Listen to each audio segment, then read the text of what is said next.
Hello and welcome to the MineFish. Cray here, and today I'm going to try not to miserably fail at predicting the timeline for The Last Jedi.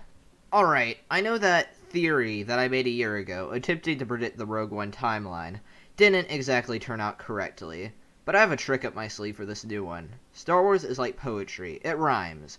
You can see parallels between the prequels and originals, and they are even more numerous between A New Hope and The Force Awakens. Following the patterns presented through the past films, I'm going to guess that The Last Jedi is going to be paralleling The Empire Strikes Back. Also, I am theorizing that the movie will follow four main characters: Poe, Rey, Finn, and Kylo Ren. In the top corner of each timeline scene, you will see which of these characters are being focused on. Anyway, I'm going to get right into this timeline, because it's pretty lengthy, if you ask me. It begins with the opening crawl. I bet you didn't guess that. And then shows Kylo Ren's new Star Destroyer, the massive Dreadnought, hanging in space. It zooms onto Ben Solo himself, who receives orders from Supreme Leader Snoke to invade the planet Krayt, where a Resistance base lies.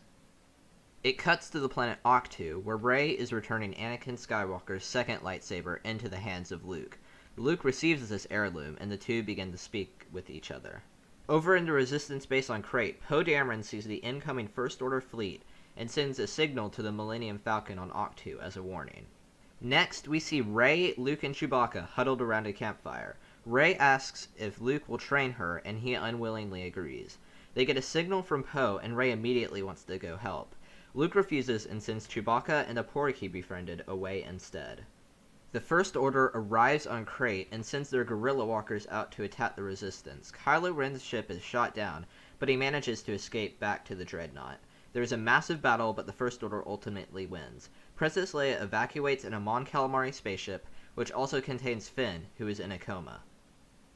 Poe and some other Resistance fighters attempt to escape Krayt in their X-Wings, but they are blown up by attacking TIE fighters.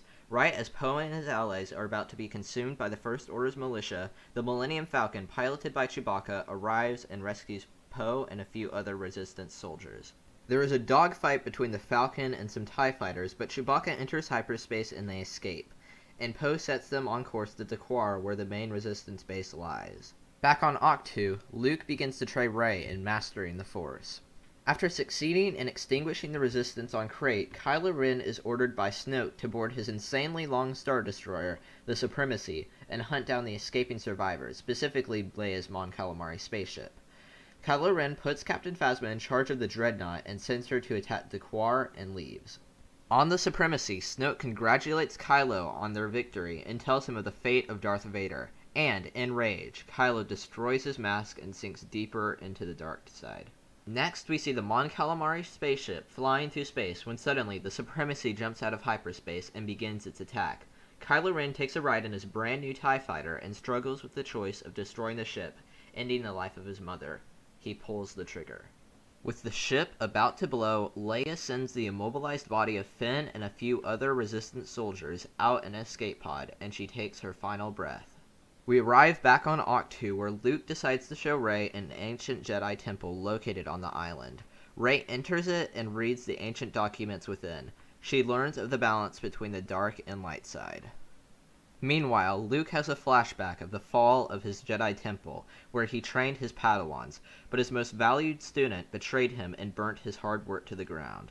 Rey exits the temple, and Luke tells her it is time for the Jedi to end and refuses to train her anymore. Over in the escape pod, Rose Tico, a Resistance janitor who made her way onto the escape pod, tells the Resistance on the pod that they need to transport Finn to Dakwar. They set course and begin their voyage. The Millennium Falcon arrives on Dakwar. About at this time, the escape pod reaches there as well, and when they arrive at the base, Finn awakes. Poe reassures Finn that everything is alright, but Rose tells of the attack by the Supremacy. Because of this great loss, Poe gives a motivating speech to the remaining Resistance fighters. Phasma begins her attack on Dakwar, and Poe sees them coming. He sends Finn and Rose on a stealth mission to infiltrate the Dreadnought so his X-Wing squad can destroy it. Poe evacuates the base, and the Dreadnought super laser obliterates the base. Finn and Rose sneak onto the Dreadnought, but Finn is recognized by Captain Phasma. The X-Wings begin their assault on the Dreadnought, and Poe tries to pick up Finn and Rose. Phasma and Finn get in a fight, and Finn ultimately wins. They escape the Dreadnought, and the Star Destroyer explodes. With nowhere else for the Resistance to run, Poe remembers his old friend DJ on Cantonica, and they head in that direction. The remains of the Resistance arrive on Cantonica, and DJ welcomes them. Finn and Rose get split up from Poe as DJ tours Poe around Canto Bight's casino.